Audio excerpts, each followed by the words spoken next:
Nshuti bakunze ijwi rya Amerika turabasuhuje.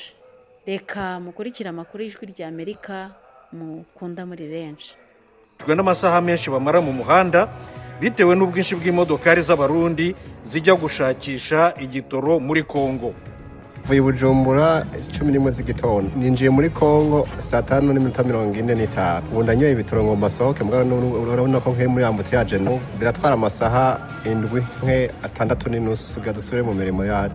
Uyu ni umwe mu bashoferi bakorera mu muhanda uva Uvira werekeza Bukavu unyuze Kavimvira. Mu Rwanda Sibomana Sylvain yahakaniye urukiko rukuru gukorana n'umunyapolitiki utavuga rumwe n'ubutegetsi Victoire Ingabire. Perezida wa Argentine yavuze ko ateganya gukura igihugu cye muri OMS, ishami ry'umuryango w'abibumbye ryita ku buzima. Naho bamwe mu bayobozi b'ibihugu by'Abarabu baramagana umugambi wa Perezida wa Amerika Donald Trump wo kwigarurira intara ya Gaza yo muri Palestina. Ayo makuru n'ayandi twabateguriye ni mu kanya gatoya muyo muri hafi. Ibihugu by'Abarabu na Palestina irimo byateye utwatsi umugambi Perezida wa Leta Zunze Ubumwe za Amerika Donald Trump yatangaje wo kwigarurira intara ya Gaza yo muri Palestina. Fidele Niyongabo yaduteguriye inkuru.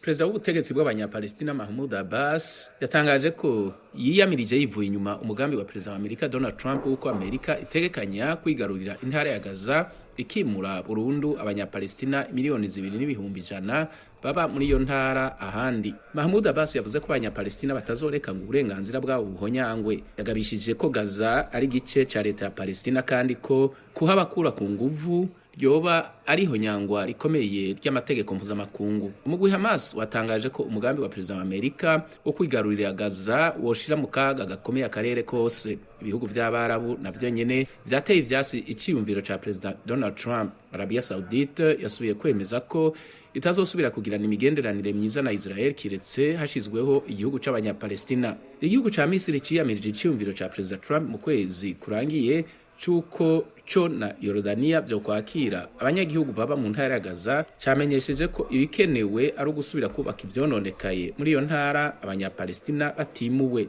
Ivyatangajwe na Perezida wa Amerika Donald Trump bibaye indwi zibiri nyuma yuko amasezerano y'agahengwe acumbagira mu ntara ya Gaza apfunditswe hagati ya Israel n'umugwi Hamas. Hagati aho kuva agarutse ku butegetsi, Perezida Trump yatangiye gushyira mu bikorwa umugambi wo kugabanya guverinoma yo ku rwego rw'igihugu.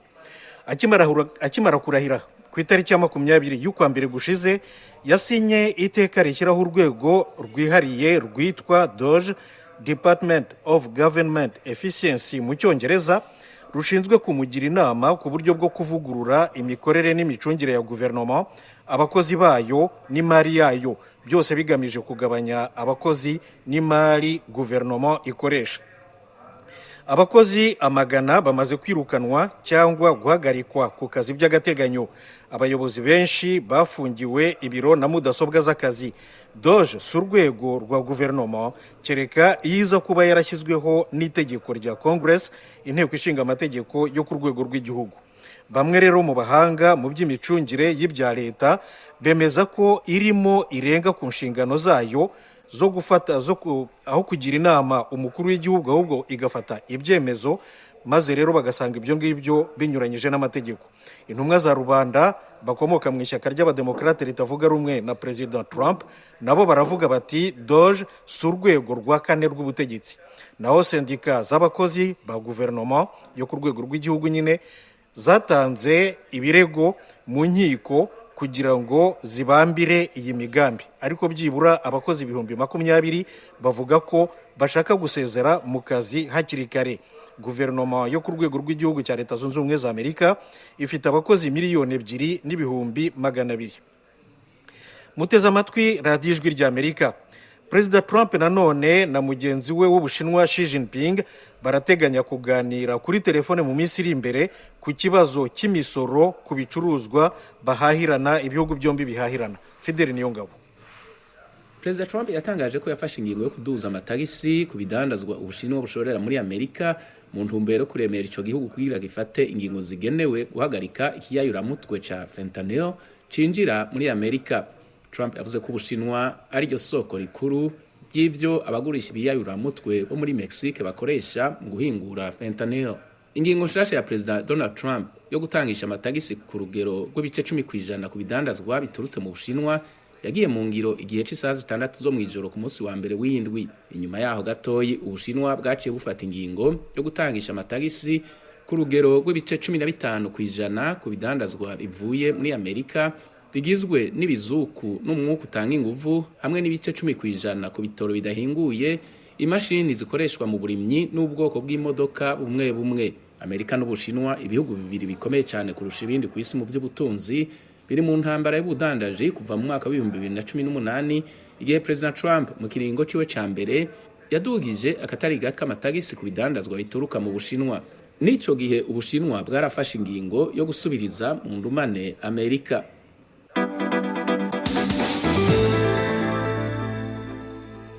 Muteze amatwi radiyo ijwi ry'Amerika ivugira i Washington DC mu Kirundi n'Ikinyarwanda. Nyuma yaho Perezida Trump atangarije ko akuye igihugu cye muri OMS, ishami ry'umuryango w'abibumbye ryita ku buzima, mugenzi we wa Argentina Javier Milei nawe arashaka gukora nkawe no kumukurikiza. Fidel Niyongabo. Ingingo ya Perezida wa Argentine Javier Milei ikurikiye ingingo imeze nk'iyo iherutse gufatwa n'uwo bacuditse Perezida wa Leta Zunze Ubumwe za Amerika Donald Trump. Trump yateye ikumu ku itegeko ry'umukuru w'igihugu ryakuye Amerika mu ishirahamwe OMS ku itariki 21 y'ukwezi kwa mbere k'uyu mwaka, ariko umunsi wiwe wa mbere mu mabanga yiwe ya Perezida. Umuvugizi w'ibiro vya Perezida wa Argentine Manuel Adorni yavuze ko ingingo y'ico gihugu yo kuva mu ishirahamwe OMS ifatiye ku kutumvikana gukomeye n'iryo shirahamwe cyane kubibonekeje mu kiringo c'ikiza ca COVID-19. Yabitangaje mu kiganiro yahaye abamenyesha makuru ku mugwa mukuru wa Argentine Buenos Aires. Adorni yavuze ko ivyo ishirahamwe OMS ryasaba byo kubahirizwa ico gihe vyatumye imirimo ihagarara ku buryo bitari bwabe imbere yaho mu mateka y'isi. Adorni yongeye avuga ko ishirahamwe OMS ridafise ubwigenge kubera ibihugu bimwe bimwe biribwiriza ivyo ritegerezwa gukora. Yamara ntiyadomye urutoki kuri ivyo bihugu. Yavuze ko igihugu ciwe kitazorekurira ishirahamwe mpuzamakungu iryo ari ryo ryose kwivanga mu biraba igihugu ciwe, harimwo n'ivyerekeye amagara y'abantu.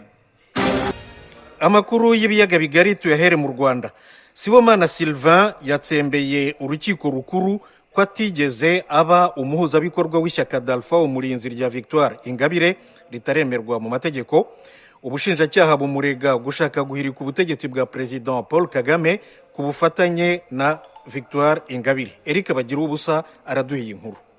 Bwana Sylvain Sibomana ubushinjacyaha bufata nk'ukuriye itsinda ry'abo bareganwa ni nawe burega ibyaha byinshi kuruta bagenzi be. Bumurega ibyaha 5 byo kugira nawe ubutegetsi buriho cyangwa Perezida wa Repubulika, mu gihe abandi 9 bo barega ibyaha 2 gusa.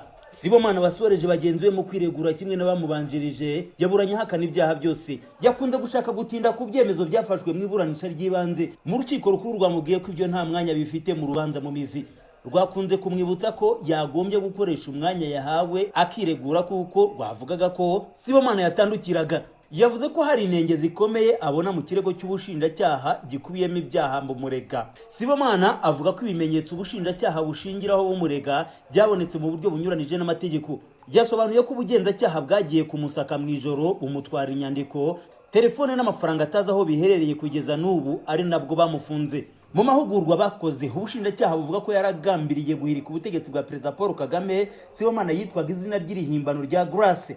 Yasobanuye ko igitabo bahuguweho cyitwa Blueprint for Revolution cy'umunyaserbia Sirija Popovic gikubiyemo amahugurwa ku gukemura impaka mu mahoro. Avuga ko ayo mahugurwa yayamenyeshejwe n'uwitwa Asumutuba mu mahanga, nawe bahuriye ku rubuga rwa Facebook. Sibomana nta kibazo abona muri ayo mahugurwa kuko yemeza ko akiga muri kaminuza Butare yari yarayakozeho. Ayavuze ko Boniface Nzabandora wemeje ko ari wasabye ayo mahugurwa ku busabe bwa Ingabire Victoire. Sibomana ataramaze igihe baziranye. Kuba bahugurwaga barakoreshaga amazina y'amahimbano, uregwa yemeje ko igitekerezo cyaturutse kuba bahuguraga. Yavuze ko ibyo ubushinjacyaha bumurega bitashoboka kuko bahuguwe ku gukemura amakimbirane ntawe uhutajwe. Urukiko rwakunze kumubwira ko ashaka gukwepa ibikorwa bigize ibyaha akarujyana mu bitari ngombwa.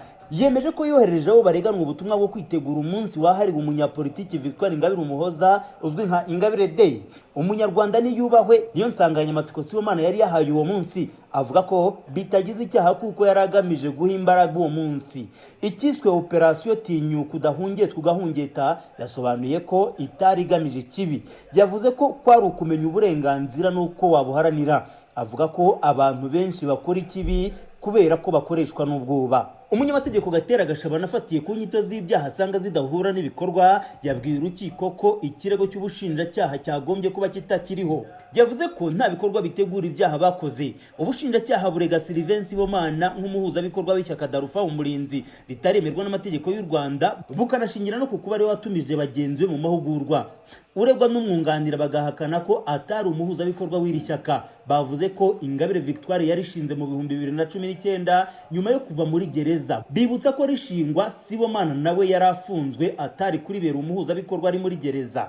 Urukiko ruti niba atari umuhuzabikorwa yatumije amahugurwa nkande. Gashabana yasubije ko yatumije ku giti cye kandi ko bitagize icyaha. Yibukije ko Serbia Popovic mu 2012 na 2022 yahawe igihembo cy'amahoro cyitiriwe Nobel, bityo ko ibikubiye mu gitabo cye nta kibazo byateza. Yavuze ko nibibaza bahugurwaga bagarutseho nk'ibyo kwimura abantu ntangurane, iby'imisoro, iby'abazunguzayi bahohoterwaga n'ibindi byariho, ariko ko byakemutse. Yavuze ko ibyo babivugiraga mu nama itagamije gukurura amacakubiri cyangwa intambara kuko batangaga ibitekerezo gusa. Gashabana yabwiye urukiko ko abizihiza Ingabire Day bijyanye n'ubwisanzure kubiyumvamo umunyapolitiki Ingabire Victoire.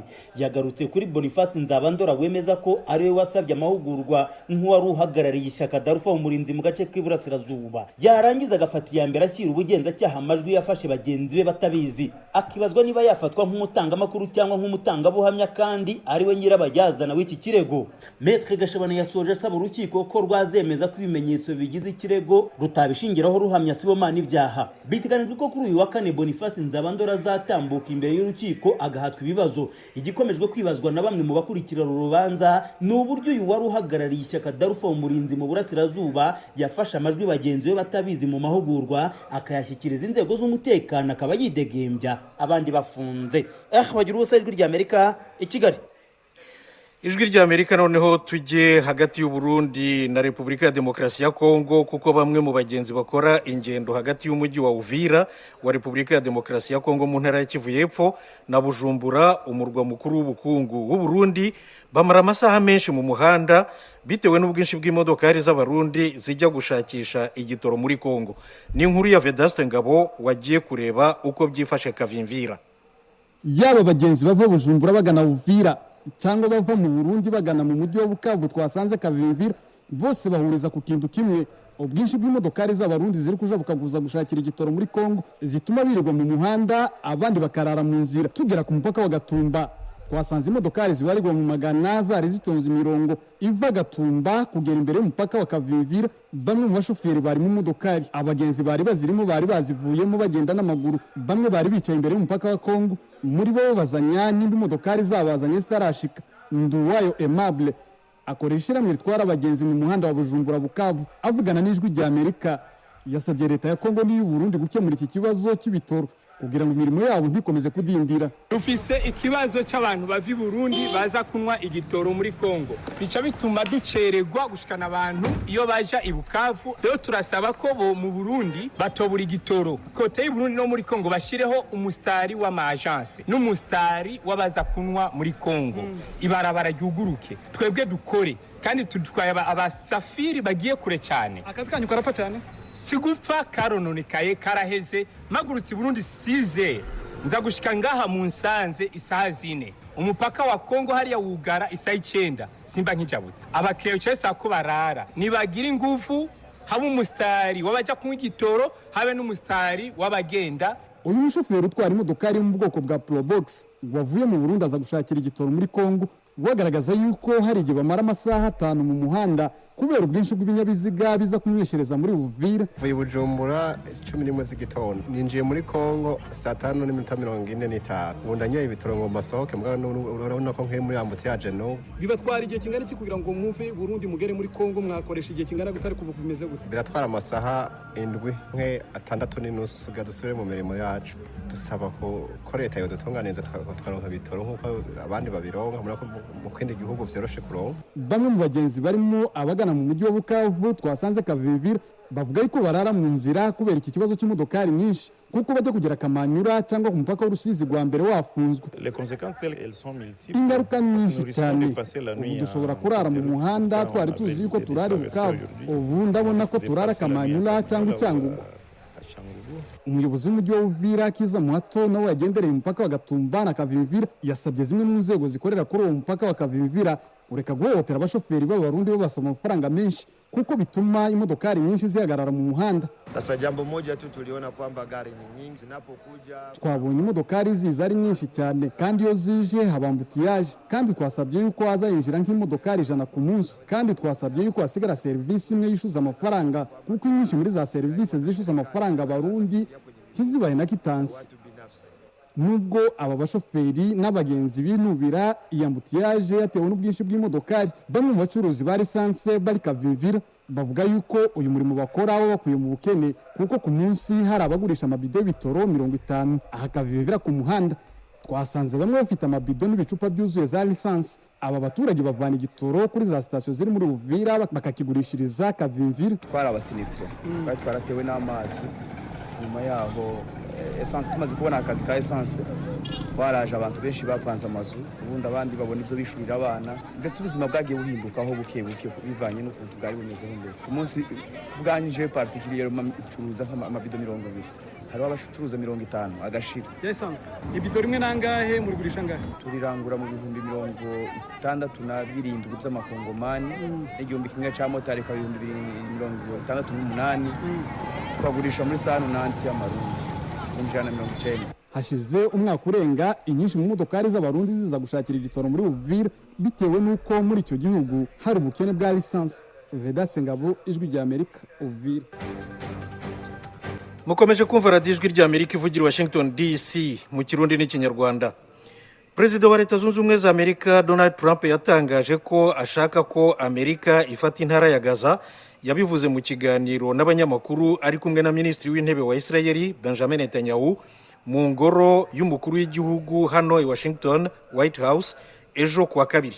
Temistokle Mutijima aratugezaho ibindi kuri iyi nkuru.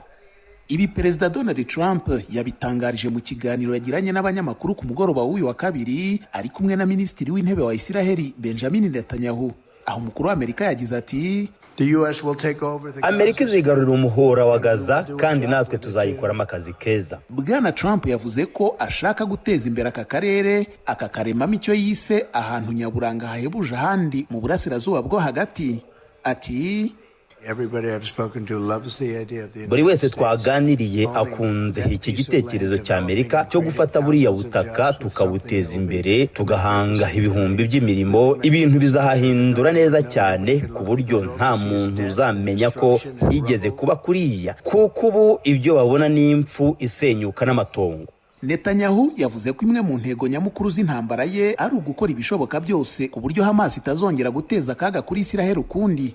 Icyakora avuga ko Trump ibintu arimo kubishyira ku rundi rwego rwo hejuru cyane. Bwana Netanyahu yashimagije Trump yise umuperezida w'inshuti ya mbere ikomeye Israel yagize. Aha yagize ati narabivuze na mbere kandi mbisubiyemo, uri inshuti ya mbere ikomeye Israel yagize muri White House. Trump ntiyatanze ibisobanuro birambuye ku buryo ateganya kugenzuramo aka karere kagizwe ubushingwe n'intambara ihamaze amezi 15, ariko ntiyanahakanye ibyo kuhohereza ingabo za Amerika. Yavuze ko nabyo nibiba ngombwa bizakorwa. Ibyatangajwe na Perezida Trump birerekana impinduka zikomeye cyane ku byo yanengaga by'uruhare rwa Amerika mu ntambara zo mu burasirazuba bwo hagati. Abona uku gufata mu minwe by'igihe kirekire kwa Gaza na Amerika byazana ituze rirama muri iki gice cy'uburasirazuba bwo hagati ndetse wenda no mu burasirazuba bwo hagati bwose. Yavuze ko iki atari icyemezo cyafashwe mu buryo bworoshye. Icyakora ibiganiro byose byerekeza ku kwimurwa byanze bikunze bizarwanwa cyane n'abanyapalestina, aho ibihumbi magana muri bo bavanywe mu byabo mu cyitwa Isiraheli uyu munsi wa none. Bwa mbere mu ntambara yo mu 1948 y'ishingwa rya Isiraheli, na nyuma yaho mu 1967 mu kwigarurirwa kwa Cisjordania n'umuhora wa Gaza bikozwe na Isiraheli, ibihumbi byinshi by'abanyapalestina bavanywe mu byabo. Kuri ubu muri Gaza habarurwa abantu 2.1 miliyoni nk'uko bitangazwa na Loni. Umuryango w'ibihugu by'Abarabu ndetse n'ibihugu bya Misiri, Yorodaniya, Arabia Saudite, Emirates Ziyunze z'Abarabu, Katari hamwe n'ubutegetsi bwa Palestina mu ntangiriro z'uku kwezi basohoye itangazo bahuriyeho bamagana umugambi wa Trump wo kwimura abanyapalestina. Ibihugu byaburiye ko gahunda nk'izo zibangamiye umutekano w'akarere ndetse zikaba zatuma intambara irushaho kwaguka kandi zinabangamiye amahoro n'imibanire myiza hagati y'abagatuye. Ntibirasobanuka uburyo kwigarurira Gaza bihura n'umugambi Trump ubwe yitangarije wo kwagura amasezerano ya Abraham ngo hinjizwemo n'ubutegetsi bwa Riyadh. Trump mu 2020 muri manda ye ya mbere niwe wafashije mu kugera kuri aya masezerano yagaruye mu buryo imibanire ya Isiraheli n'ibihugu bine by'Abarabu. Icyakora Arabia Saudite yihutiye gusubiza ku byatangajwe na Trump kuri Gaza, ivuga ko itazagirana imibanire mu bya diplomasi na Isiraheli hatabayeho ishingwa rya leta yemewe ya Palestina, kandi ko aho iki gihugu gihagaze hatagibwaho impaka. Mu gitondo cy'uyu wa kabiri aganira n'abanyamakuru kuri White House, Steve Witkoff, intumwa y'Amerika mu burasirazuba bwo hagati, yavuze ko ubutegetsi buteganya kongera kuganira kuri bimwe mu bigize amasezerano y'agahenge yatangiye kubahirizwa ku itariki ya 19 y'ukwa mbere. Ni ukuvuga umunsi umwe mbere y'uko Perezida Trump arahirira gutangira inshingano. Iyi ntumwa y'Amerika yagize iti, kimwe mu biteje ikibazo ni uko ubwa mbere atari amasezerano meza cyane yasinywe, ntiyagizwemo uruhare n'ubutegetsi bwa Trump, ntacyo twajyaga kubikoraho. Ubu turimo gukorera ku nyandiko y'ibiyagize, nibwo turimo gutahura ibintu. Bwana Steve Witkoff yashimangiye igitekerezo cya Trump cyo kwimura abanyapalestina, avuga ko gahunda y'imyaka 5 yo kongera kubaka Gaza nk'uko bikubiye mu cyiciro cya 3 cy'amasezerano mu by'ukuri dashoboka. Ahmed Fouad Al-Khatib, umushakashatsi mukuru mu kigo Atlantic Council, avuga ko ugutsimbarara kwa Trump ku kwimura abanyapalestina bishobora kugaragaza inyota yo kongera kuganira ku masezerano y'agahenge, cyane cyane ku cyiciro cyayo cya kabiri. Uyu mushakashatsi aganira n'Ijwi rya Amerika yagize ati, intego ishobora kuba ari uguhatira umutwe wa Hamas guhitamo hagati yo kureka ku bushake kugenzura Gaza cyangwa kuva muri uyu muhora, niba uyu mutwe wifuza ko Isiraheli hava cyangwa ikongera kuhubaka, cyangwa se uyu mutwe ukisanga abaturage bose bahavanywe ku gahato nubwo ko ibyo bizashyirwa mu ngiro bitazwi. Uguhura kwa Perezida Trump na Netanyahu kuje mu bihe by'ingenzi cyane kuri uyu mutegetsi wa Isiraheli uburi ku gitutu cyabo mu ihuriro ry'amashyaka rye ngo arangize aka gahenge. Bwana Netanyahu kandi ari ku gitutu cya rubanda banyotewe n'uko imirwano yarangira bakabona irekurwa ry'abasigaye ku bajyanywe bunyago na Hamas. Jonathan Reinhold, umukuru w'ishami ryigisha amasomo ya politiki kuri kaminuza ya Bar-Ilan, avuga ko Trump na Netanyahu bose bahuriye ku ntego imwe yo kurangiza ubutegetsi bwa Hamas muri Gaza no kugarura abanya-Isiraheli basigaye ku bari bajyanywe bunyago nka kimwe mu bigize amasezerano y'agahenge.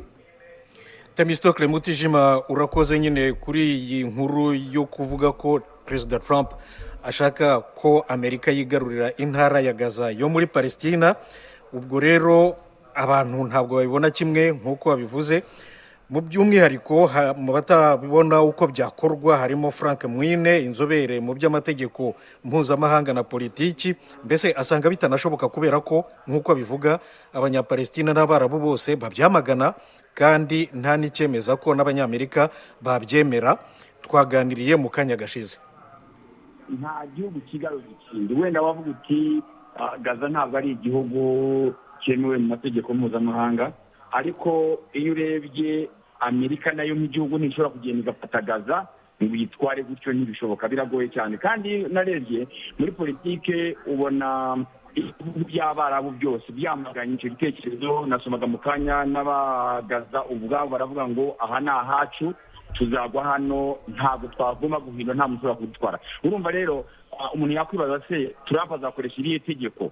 Ese n'abanyamerika ubwo barabishyigikiye kuba gishobora kuba ari ibyemezo bya Trump, ariko Amerika bwe ntabwo itegekwa n'umuperezida gusa, itegekwa na kongresi, itegekwa na politiki y'igihugu n'ibindi byose. Ugasanga agiye nkabibonamo ko bigoranye cyane kuvuga ko icyo kintu yagikora, kuko bashyigikiye ari ibihugu by'akarere ntabwo bishobora kuyishyigikira igitekerezo. Ariko mu rwego rwa gisirikare tuvuge afatanyije na Israel, nk'uko na minisitiri w'intebe Netanyahu yabivuze ati turashaka gufata Gaza tukayigarurira, bafatanyije se ntibyakunda? Imbaraga burya Thomas ushobora kuyikoresha muri imbaraga, ariko wibuke ko na politiki ari ngombwa, imbaraga gusa ntabwo zihagije. kandi wibuke ko na Gaza ubundi Gaza Israel yari yarayigaruriye muri ya ntambara ya 1967 ngira ngo cyangwa 1973, kirimo muri ibyo ngibyo, kuko yari cyari igice cya Misiri ariyo y'Egypte. ubu ngubu irayigarurira, ngira ngo uzi byagiye biba ku buryo banahavuye ejo bundi bitewe n'ubundi n'ibibazo bya politiki. nyabona 2006 Ariel Sharon icyo gihe n'uwari perezida minisitiri w'intebe wa Israel arahava. Ugasanga rero mu rwego rwa politiki biragoye, wenda mu gisirikare, ariko urubuga rw'igisirikare buriya gikora ibintu by'agateganyo, ntabwo ari ibintu birambye. icyo ikibazo cya politiki cya Gaza ntabwo ushobora gukemurwa na gisirikare nk'uko wumva. buriya na politiki y'Israel urayizi, Benjamin navaho hazaza n'undi wundi afata ikindi cyemezo. Biragoye cyane mu rwego rwa politiki. Gisirikare gashoboka, ariko ni akanya gatoya. Biramutse bibaye n'ako kanya gatoya, ubona ingaruka zabo izihe? kuko abanyapalestina bavamo se mu karere byagenda gute? Icyo ni ikibazo buri muntu wese yibaza, kuko kugira ngo uvuge ngo wafata abantu none se ntibari bafashe Afghanistan bavuyeyo. urumva rero mu rwego rwa gisirikare na Israel ubwayo, Gaza ubwayo ntabwo yigeze yifata, ariko ntabwo yigeze yigarura Gaza yose. kandi mu rwego rwa politiki n'ubundi abarabu bose ntabwo icyo ngicyo. ikindi abantu Gaza ifite hafi abantu miliyoni 2 z'abaturage, abo uzabashyira hehe n'ujya gukoresha gisirikare kandi batakwemera?